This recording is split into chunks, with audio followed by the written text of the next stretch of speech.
సమస్యతో బాధపడుతున్నారా? ఇప్పుడు లేజర్ చికిత్సతో ట్రీట్మెంట్ రేంజ్ హాస్పిటల్స్ లో శాశ్వత పరిష్కారం. ఇప్పుడే సంప్రదించండి. విజయవాడ నగరాన్ని గ్రేటర్ విజయవాడగా మలచాలంటే ఏం చేయాలి? అలానే అమరావతి స్వరూపాన్ని బట్టి ఇప్పుడున్నటువంటి నగర స్వరూపం అమరావతికి సరిపోతుందా? గ్రేటర్ విజయవాడ తరహాలో అమరావతిలో కూడా ఏమైనా మార్పులు వచ్చే అవకాశం ఉంటుంది? ఒకసారి విశ్లేషించేటువంటి ప్రయత్నం చేద్దాం. గతంలో ప్రభుత్వం ఇచ్చినటువంటి కొన్ని పాయింట్స్ ఇందులో చాలా కీలక పాత్ర పోషిస్తున్నటువంటి పరిస్థితి ఉంది. ఆ అంశాలను దృష్టిలో పెట్టుకుని చూస్తే కనుక గతంలో రాష్ట్ర ప్రభుత్వం ఇచ్చినటువంటి కొన్ని ప్రణాళికల్ని ఇప్పుడు మనం పరిశీలించాల్సినటువంటి పరిస్థితి చాలా క్లియర్గా కనిపిస్తుంది. ఇది గతంలో అమరావతి నగరం 50 ఇయర్స్ తర్వాత ఏ విధంగా రూపాంతరం చెందంటే 2050లో ఏ విధంగా రూపాంతరం చెందుతుందనే దాన్ని సిఆర్డిఏ పరిధిలో అమరావతి, విజయవాడ, గుంటూరు నగరం అన్నీ కలిసిపోయినటువంటి ఒక మహానగర స్వరూపంగా అప్పట్లో మాస్టర్ ప్లాన్కి సంబంధించినటువంటి ప్రణాళికలు డిపిఆర్లు రూపొందించేటువంటి సందర్భంలోనే ప్రస్తావించారు. అందులోనే ఒక ఇంట్రెస్టింగ్ పాయింట్ ఉంది. ఆ విషయాన్ని కూడా ఒకసారి మనం విశ్లేషిద్దాం. A mega city within the central planning area అనేటువంటి మాటను ఇందులో మెన్షన్ చేశారు. అదేంటంటే the proposal restructures the capital region into 8 planning areas by combining the existing mandal boundaries. Figure 6.8 illustrates the planning areas in detail. The capital city along with Vijayawada and Mangalagiri are expected to grow as twin cities and later merge as mega city అని చెప్పని అప్పట్లోనే ఒక ప్రణాళికని సిద్ధం చేశారు.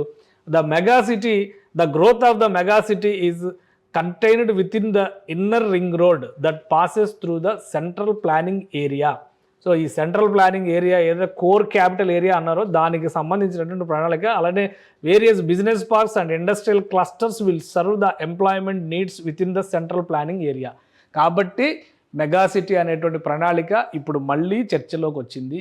ఈ mega city ప్రణాళికని కనుక అమలు చేయాలంటే గ్రేటర్ విజయవాడ ఎందుకు కావాలి? ఎందుకంటే విజయవాడ స్వరూపాన్ని కేవలం ఒక చిన్న నగరంగా మాత్రమే చూడకుండా దీన్ని గ్రేటర్గా దీని పరిధిని విస్తరిస్తే మొత్తంగా ఇన్నర్ రింగ్ రోడ్డు పరిధిలోకి ఇది రావడానికి అవకాశం ఉంటుంది అనేటువంటి ప్రణాళికను అప్పుడు సిద్ధం చేశారు. ఆ క్రమంలోనే ఈ చర్చ ఇప్పుడు నడుస్తుంది. ఒక్కసారి పరిశీలించి చూద్దాం మనం ఈ గ్రేటర్ విజయవాడలోకి వచ్చేటువంటి ప్రదేశాలు ఏవేవి ఉండొచ్చు, ఏ ఏ ప్రాంతాలను గ్రేటర్ విజయవాడ పరిధిలోకి తీసుకురావచ్చు.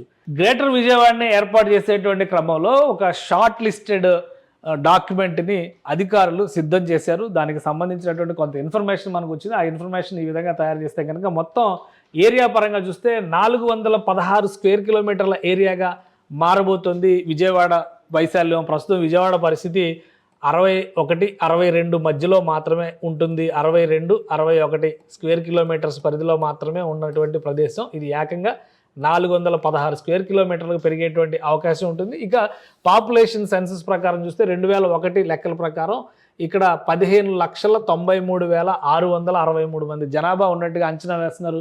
కానీ 2025 ఫిబ్రవరి నాటికి ఈ పెరుగుదల రేటు ప్రకారం చూస్తే 21,05,000 మంది ఇక్కడ నివసిస్తున్నట్టుగా అంచనా వేస్తున్నారు అధికారులు. సో ఈ నేపథ్యంలో విజయవాడ మున్సిపల్ కార్పొరేషన్ ఇందులో ఏమేమి యాడ్ అవబోతున్నాయి? First number 1 Vijayawada municipal corporation ప్రస్తుతం ఉన్నటువంటి 61.88 స్క్వేర్ కిలోమీటర్ల వైశాల్యం కలిగినటువంటి విజయవాడ నగరం ఈ గ్రేటర్ విజయవాడలో ప్రధాన భాగం కాబోతుంది. దాంతోపాటు మిగిలినటువంటి ప్రదేశాలను కూడా ఒకసారి విశ్లేషిద్దాం. ఇది పెనమలూరు మండల పరిధిలో ఉన్నటువంటి గ్రామాలు లేదా ప్రాంతాలు ఒకసారి చూద్దాం. ఇది పెనమలూరు మండలంలో పెనమలూరు గ్రామం వస్తుంది. అలానే పోరంకి ఇది తాడిగడప మున్సిపాలిటీలోకి వచ్చేటువంటి ప్రాంతం. ఇక్కడ మున్సిపాలిటీలు ఇవన్నీ కూడా ఒకసారి గమనించాల్సింది ఏంటంటే మహానగరాలలాగా చూస్తానికి అవకాశం ఉండదు. 5 కిలోమీటర్లలో ఒక చిన్న పట్టణం డెవలప్ అయినటువంటి పరిస్థితి కోస్టల్ బెల్ట్లో ఎక్కువగా ఉంటుంది. కాబట్టి తాడిగడప ఒక మున్సిపాలిటీ, అందులో ఉన్నటువంటి ప్రాంతాలు పోరంకి, తాడిగడప, అలానే పెదపులిపాక, యనమల కుదురు ఇవన్నీ కూడా తాడిగడప పరిధిలోకి వచ్చేటువంటి కానూరు, ఇవన్నీ పెనమలూరు మండల పరిధిలో ఉన్నటువంటి ప్రాంతాలు. ఇవన్నీ కూడా మెర్జ్ అయ్యేటువంటి అవకాశం ఉంటుంది ఈ గ్రేటర్ విజయవాడ అనేటువంటి కాన్సెప్ట్ని కనుక రాష్ట్ర ప్రభుత్వం ఆమోదిస్తే. అలానే రెండవ అంశంగా మనం చూడాల్సింది మరొకటి మూడవది అంటే విజయవాడ మున్సిపల్ కార్పొరేషన్ తర్వాత పెనమలూరు మండలం మొత్తంగా విలీనం అవుతుంది అనుకుంటే తర్వాత విజయవాడ రూరల్ పరిధిలో ఉన్నటువంటి ప్రాంతాలు నిడమానూరు, ఎనికేపాడు, ప్రసాదంపాడు, రామవరప్పాడు, నున్న, పాతపాడు, ఫిర్యాది నయనవరం, అలానే Ambapuram, Jakkampudi including newly formed YSR గ్రామ పంచాయత్ అని ఒక పంచాయతీని ఏర్పాటు చేశారంటే దాంతో సహా జక్కంపూడి అందులో కలుస్తుంది. అలానే షబడ, వేమవరం, తాడేపల్లి ఇక్కడ విజయవాడ రూరల్ పరిధిలోకి వచ్చేటువంటి మండలాలు ఇవి. పైదూరుపాడు, తర్వాత రాయనపాడు, గొల్లపూడి, ఇందులో న్యూలీ ఫార్మ్డ్ రామరాజ్యనగర్ గ్రామ పంచాయతీ అది కూడా ఇందులోనే కలుస్తుంది. విజయవాడ రూరల్ పరిధిలో ఉన్నటువంటి గ్రామాలు లేదా ప్రాంతాలు ఇవి. ఇక ఇబ్రహీంపట్నం పరిధిలో ఉన్నటువంటి ఇబ్రహీంపట్నం మండలం పరిధిలో ఉన్నటువంటి గుంటుపల్లి, యాలప్రోలు, కొండపల్లి, పార్ట్ ఆఫ్ కొండపల్లి పూర్తిగా రాదు, కొంత భాగం ఇందులోకి వస్తుందని చెప్పని అంచనా వేస్తున్నారు. అంటే 3 మండలాలు కనిపిస్తున్నాయి, ఒక మున్సిపల్ కార్పొరేషన్ కనిపిస్తుంది. ఇవి కాకుండా రైట్ కొండపల్లి మున్సిపాలిటీ తర్వాత గూడూరుపాడు, మల్కాపురం ఇది కూడా కొండపల్లి మున్సిపాలిటీలో భాగం అనమాట, అది కూడా ఇందులో కలుస్తుంది. తర్వాత Tummalapalem, Ibrahimpatnam part of Kondapalli municipality, ఇది కూడా కొండపల్లి మున్సిపాలిటీలో ఉన్నటువంటి భాగం. ఇవన్నీ కూడా ఇటు గ్రేటర్ విజయవాడ పరిధిలోకి వచ్చేటువంటి అవకాశాలు ఉన్నాయి. ఇక జూపూడి, తర్వాత త్రిలోచనపురం, మూలపాడు, జామి మాచివరం, నవీ పోతవరం, తర్వాత కేతనకొండ, కొటికిలపూడి ఇవన్నీ కూడా ఇబ్రహీంపట్నం మండలం పరిధిలోకి వచ్చేవి, కొండపల్లి మున్సిపాలిటీ పరిధిలోకి వచ్చేటువంటి ప్రాంతాలు. 35 లిస్ట్ అవుతుంది ఇక్కడ వరకు. తర్వాత చూస్తే తాడేపల్లి ఇది ఓల్డ్ మున్సిపాలిటీ పార్ట్ ఇందులో ఇంక్లూడ్ అవుతుంది. అలానే excluding Nulakapeta, Doulos Nagar part of MTMC అంటే మంగళగిరి, తెనాలి మున్సిపల్ కార్పొరేషన్లో ఇవి భాగంగా ఉన్నటువంటి ప్రదేశాలు. తర్వాత ఇవన్నీ ఇక్కడ వచ్చే లిస్టులో ఉన్నవన్నీ కూడా మంగళగిరి, తెనాలి మున్సిపాలిటీ పరిధిలో ఉన్నటువంటి ప్రాంతాలు లేదా గ్రామాలు. కుంచినపల్లి, కొలనుకొండ, వడ్డేశ్వరం, ఇప్పటం అయితే అందరికీ తెలిసిందే, ఎందుకంటే చాలా పాపులర్ పేరు అది ఇప్పుడు. తర్వాత గుండిమేడ including hamlet village of Prathuru, ఇవన్నీ కూడా తెనాలి, మంగళగిరి, తెనాలి మున్సిపల్ కార్పొరేషన్లోకి వచ్చేటువంటి ప్రాంతాలు అవన్నీ ఇందులో కలుస్తాయి. ఇక చిర్రావూరు కూడా ఇందులోనే కలుస్తుంది. చివరిది మంగళగిరి మండలం పరిధిలో ఉన్నటువంటి నోతక్కి, పెదవడ్లపూడి, ఆత్మకూరు, మంగళగిరి, చిన్నకాకాని ఇవన్నీ ప్రస్తుతం ఎంటీఎంసీ అంటే మంగళగిరి, తెనాలి కలిపి ఒక మున్సిపాలిటీగా వ్యవహరిస్తున్నారు. ఆ municipal corporation Mangalagiri, Tenali municipal కార్పొరేషన్లో ఇవన్నీ భాగమైన ఇవన్నీ కూడా గ్రేటర్ విజయవాడ పరిధిలోకి వచ్చేస్తాయి. అంటే ఇవి కృష్ణానదికి యువతల పక్క ఉంటాయి, విజయవాడ నగరం అవతల పక్క ఉంటుంది. అంటే గుంటూరులో భాగస్వామ్యం అనుకుంటూ చెప్పుకుంటే కనుక విజయవాడ నగరం కృష్ణ, గుంటూరు రెండు చోట్ల కూడా విస్తరించేటువంటి అవకాశం ఉంటుంది గ్రేటర్ విజయవాడ అనేటువంటి కాన్సెప్ట్ని యాక్సెప్ట్ చేస్తే. సో ఇక ఇందులో చూస్తే కనుక 354.78 చదరపు కిలోమీటర్లో యాడ్ అవుతుంది అదనంగా విజయవాడ నగరంతో కలిపి చూసుకున్నప్పుడు. పాపులేషన్ పరంగా చూస్తే కనుక ఇప్పుడున్న అంచనాల ప్రకారం 8,72,000 మంది అదనంగా కలుస్తున్నట్టుగా మనం చూడాల్సి ఉంటుంది. అంటే విజయవాడ కార్పొరేషన్ మినహాయించి ఈ లెక్క చూస్తే కనుక ఈ రెండు క్లబ్ చేస్తే సో ఇది మొత్తంగా మ్యాప్. అయితే ఇందులో అసలు టోటల్గా గ్రేటర్ విజయవాడ పరిధిలోకి ఎంత వైశాల్యం, ఎంత పాపులేషన్ వస్తుంది అనేది ఇక్కడ క్లియర్గా నెట్ టోటల్ ఇచ్చారు అధికారులు. సో ఆ నెట్ టోటల్ ప్రకారం చూస్తే కనుక ప్రస్తుతం ఉన్నటువంటి విజయవాడ మున్సిపల్ కార్పొరేషన్ పరిధి ఇది, ఇప్పుడు కొత్తగా యాడ్ చేయాలనుకుంటున్నటువంటి పరిధి ఇది. ఈ మొత్తం కలిపితే కనుక 416.66 స్క్వేర్ కిలోమీటర్స్గా చదరపు కిలోమీటర్లుగా మారుతుంది దీని వైశాల్యం. ఇక ప్రస్తుత జనాభా 10,34,000 చూపిస్తున్నారు. పెరుగుతున్నటువంటి జనాభా ఇవన్నీ కలుపుకొని చూస్తే కనుక 20 లక్షలకు పైగా చేరేటువంటి అవకాశం ఉంది. 21,05,000 అనేటువంటి లెక్క కనిపిస్తుంది. ఇది గ్రేటర్ విజయవాడకు సంబంధించినటువంటి సమగ్ర స్వరూపం. సో ఇది ఇక్కడ వరకు క్లారిటీ ఉంది. గ్రేటర్ విజయవాడని ఏ స్థాయిలో విస్తరించాలనుకుంటున్నారనే అంశంపైన క్లారిటీ ఉంది. మరి అమరావతి మాస్టర్ ప్లాన్ ప్రకారం జరిగేటువంటి అమరావతి నగరం ఇన్నర్ రింగ్ రోడ్డు పరిధిలోకి వస్తే ఆ పరిధిలోకి వచ్చేటువంటి ప్రాంతాలన్నీ ప్రస్తుతం ఉన్నటువంటి అమరావతి నగర ప్రాంతాలైనా లేదా మరేమైనా ఉన్నాయా, అది కూడా ఒక లిస్టు తయారైంది. ఒకసారి విశ్లేషించేటువంటి ప్రయత్నం చేద్దాం. ఇది మొత్తం కూడా ఒక కసరత్తు అధికార యంత్రాంగం చేస్తుంది ముఖ్యమంత్రి గారు సూచనల మేరకు. ఎందుకంటే రాబోయేటువంటి రోజుల్లో ఒక మహానగరానికి అక్కడ రూపకల్పన జరగాలంటే కనుక ఈ నిర్ణయాలన్నీ కూడా అమలు చేయాల్సినటువంటి అవసరం ఉంది కాబట్టి ప్రత్యేక కార్యాచరణగా దీన్ని టేకప్ చేశారు. సో దీన్ని ఒక్కసారి మనం పరిశీలిద్దాం. ఇది అమరావతి క్యాపిటల్ సిటీకి సంబంధించినటువంటి సమగ్ర స్వరూపం. ప్రస్తుతం Amaravati capital city master plan ప్రకారం కనుక లెక్కలు వేసి చూస్తే 217 కిలోమీటర్ స్క్వేర్ కిలోమీటర్లు ఉన్నటువంటి ప్రాంతం ఇది.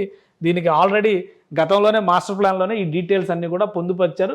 ఇక పాపులేషన్ సెన్సెస్ 2011 లెక్కల ప్రకారం చూస్తే కనుక 102,000 మంది ఉన్నారు. ప్రొజెక్టెడ్ అంటే గ్రోత్ రేటు ప్రకారం ఎంత అయ్యి ఉండొచ్చు ఫిబ్రవరి 2025 నాటికని చూస్తే 186,000 మంది పెరిగారు. మన ఫెర్టిలిటీ రేటు చాలా తక్కువగా ఉందని చంద్రబాబు నాయుడు గారు అన్నారు. కాబట్టి ఇక్కడ 10 సంవత్సరాలు దాదాపు 14 సంవత్సరాలు లెక్క తీసినప్పటికీ కూడా కేవలం 86,000 మంది పెరిగి ఉండొచ్చు అని ఆ రేషియో ప్రకారం చెప్తున్నారు. యాక్చువల్ ఫిగర్స్ కావు ఇవి, జనాభా లెక్కల సేకరణ జరిగిన తర్వాత ఆ క్లారిటీ వస్తుంది. సో ఇది అమరావతి నగర స్వరూపానికి సంబంధించినటువంటి అంశం.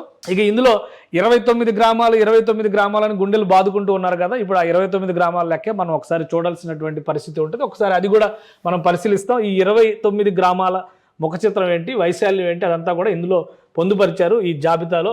మొదటిది Lingayapalem, including hamlet villages of Modugalankapalem. So ఇక్కడ ఎక్కువ పాలెంలు, గూడెంలు అనేవి గిరిజన ప్రాంతాల్లో చూస్తున్నాయి. ఇక్కడ ఎక్కువ పాలెంలు కనిపిస్తున్నాయి మనకి.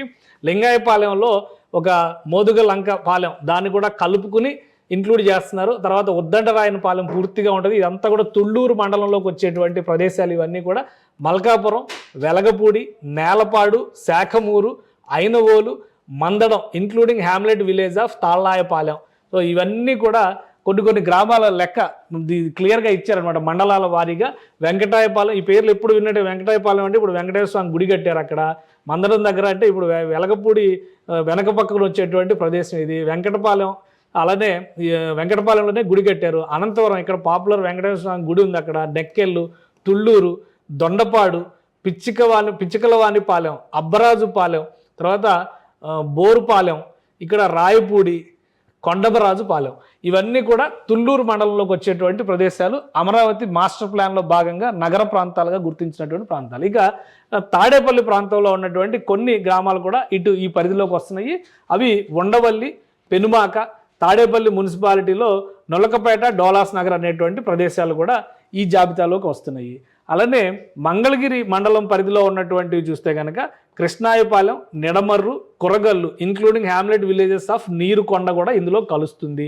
తర్వాత Navuluru including hamlet villages of Errabalem and Bethapudi, ఇవి కూడా కలుస్తున్నాయి. సో ఇది ప్రస్తుతం కోర్ అమరావతి మాస్టర్ ప్లాన్లో చెప్పినటువంటి ప్రాంతాల జాబితా. అవన్నీ కూడా ఇన్నర్ రింగ్ రోడ్డు పరిధిలోకే వస్తాయి. ఈ జాబితాలో లేనివి ఇన్నర్ రింగ్ రోడ్డు పరిధిలోకి వచ్చేవి కూడా ఒక 2-3 ప్రాంతాలు ఉన్నాయి. అవి తుళ్ళూరు మండలం పరిధిలోకి వచ్చేటువంటి ప్రాంతాలు. పెదపరిమి, వడ్డమాను తర్వాత హరిశ్చంద్రాపురం, ఈ 3 ప్రాంతాలు కూడా villages which are located inside the proposed inner ring road but not in the part of capital area అనమాట. అంటే ఇవి క్యాపిటల్ ఏరియాలో చెప్పకపోయినా కానీ క్యాపిటల్ని ఆనుకుని ఉన్నటువంటి గ్రామాలు, ఇవి కూడా ఇందులో కలిసేటువంటి అవకాశం ఉంది.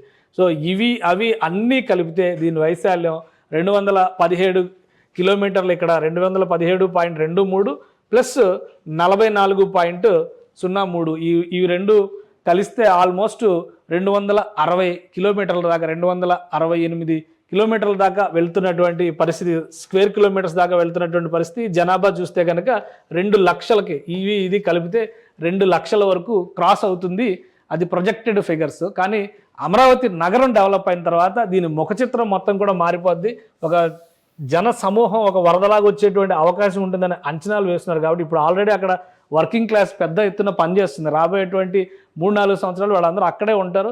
కొంతమంది స్థిరపడవచ్చు, కొంతమంది సొంత ప్రాంతాలకు వెళ్ళొచ్చు, కొంతమంది సొంత ప్రాంతాలతో కనెక్షన్స్ ఉంచుకుంటూనే ఇక్కడ ఉపాధి మార్గాలు వెతుక్కునేటువంటి అవకాశం కూడా ఉంటుంది. కాబట్టి ఎటు చూసినా కానీ విజయవాడ నగరం నుంచి వచ్చేటువంటి గ్రేటర్ విజయవాడ నగరం నుంచి లెక్కేసుకుని చూసుకునేటువంటి క్రమంలో వచ్చేటువంటి ఒక 20 లక్షల జనాభా, ఇక్కడ నగరంలో ఇక్కడ డెవలప్ అయ్యేటువంటి క్రమంలో వచ్చేటువంటి 2 లక్షలు ప్లస్ ఎడిషనల్గా రాబోయేటువంటి జనం, ఇవన్నీ కలిపి చూస్తే కనుక 25 లక్షలకు తగ్గకుండా ఈ మొత్తం గ్రేటర్ విజయవాడ, గ్రేటర్ అమరావతి అంటే ఇన్నర్ రింగ్ రోడ్డు పరిధిలో ఉన్నటువంటి ప్రాంతాల్లో ఇక్కడ జరిగేటువంటి అవకాశం ఉంటుంది.